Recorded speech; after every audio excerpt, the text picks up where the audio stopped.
bahagia.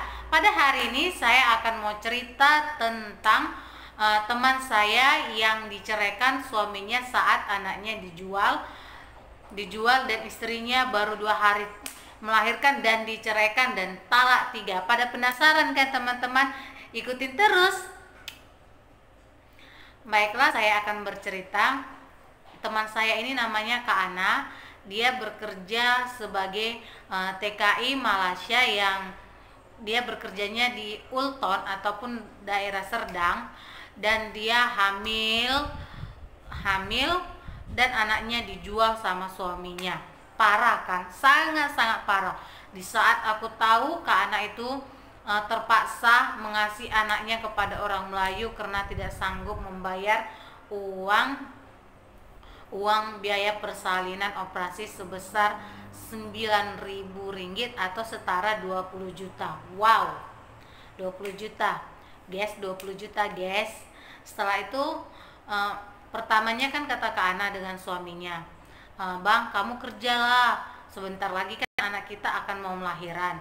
Tapi suaminya ini orang Aceh ini, dia tidak mau bekerja. Dia bilang gini, "Itu tanggung jawabmu," katanya. "Aku mau dengan kamu itu karena kamu dulu rajin bekerja, sekarang kamu sudah hamil, itu salah kamu. Kenapa kamu nggak pakai pengaman waktu ini? Pakai pengaman kian kan kamu tidak akan jadi seperti ini," dia bilang. Selalu istrinya yang disalahkan dan disalahkan. Di saat Kak Ana itu bercerita seperti itu, aku pun sampai gergetan ya kan, namanya seorang ibu, hati nurani seorang ibu pun sudah berjalan saat tahu anaknya Kak Ana itu dijual suaminya hanya demi uang. Setelah itu kan, sebelum Kak Ana melahirkan, suaminya bilang, "Udah, kamu pergi aja nanti ke dukun lah, dukun beranak untuk mengeluarkan anak kita.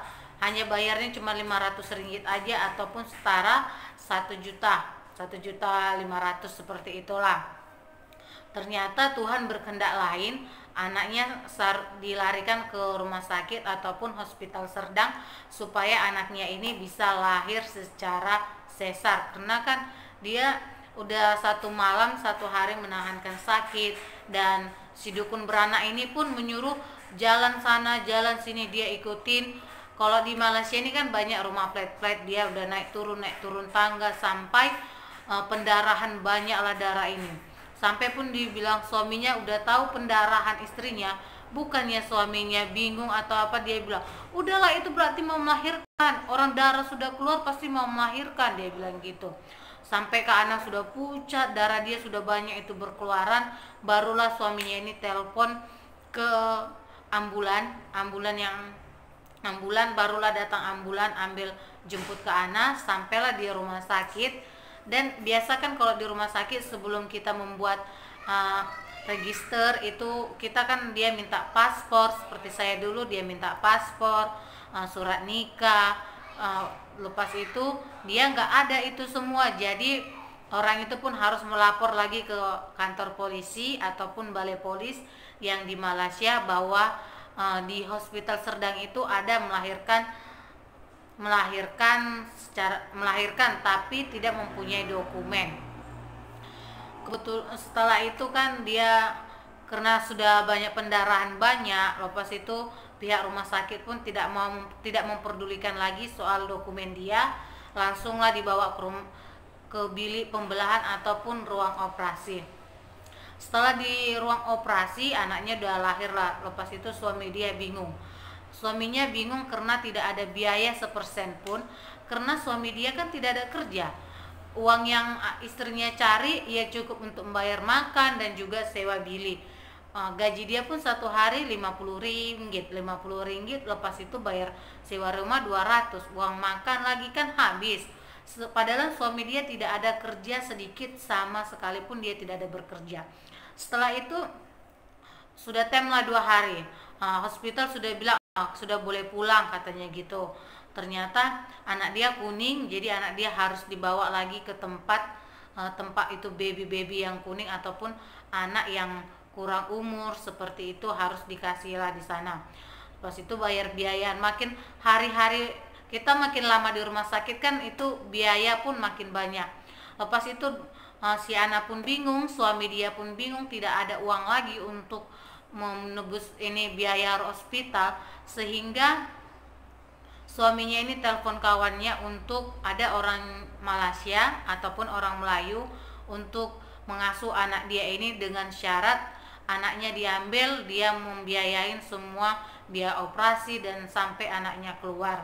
Setelah itu suaminya disetujuin suaminya, anaknya keluar dan sampailah di rumah si Ana, dan juga suaminya orang itu ribut besar karena anak.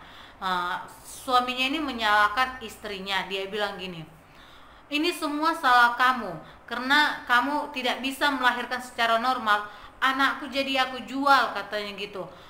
Sementara orang tuaku sudah tahu di Aceh kalau kita mau pulang dan aku akan bawa anak. Ternyata apa, ini salahmu semua, ini salahmu. Setelah itu dia bilang gini sama istrinya, istrinya pun nangis-nangis kan, kamu saya bilang kerja kamu tidak mau, tapi hanya saya semua bayar rumah sewa, uang makan saya, dari mana uang saya kumpulkan? Kalau kamu juga kerja pasti kita bisa menebus anak kita. Lepas itu suaminya banting semua barang, suaminya juga pukul istrinya yang baru saja melahirkan operasi sesar. Saya bisa bayangkan waktu operasi sesar, karena anak saya pun waktu operasi sesar pun kita susah sekali bergerak dan ngilulah, denyut-denyutlah semua, karena operasi sesar ini kalau tidak kita jaga, kita jaga pasti dia denyut-denyut juga. Dan setelah itu paling aku benci dari suaminya ini, orang Aceh ini, dia bawa perempuan Madura yang sudah tua. Suaminya ini suka dengan perempuan tua karena suaminya Aceh ini supaya bisa numpang hidup untuk makan dia, supaya dia tidak bekerja, supaya dia cuma minta uang. Lepas itu dibawalah perempuan ini ke rumah ke rumah Kak Ana ataupun rumah sewanya si Ana ini.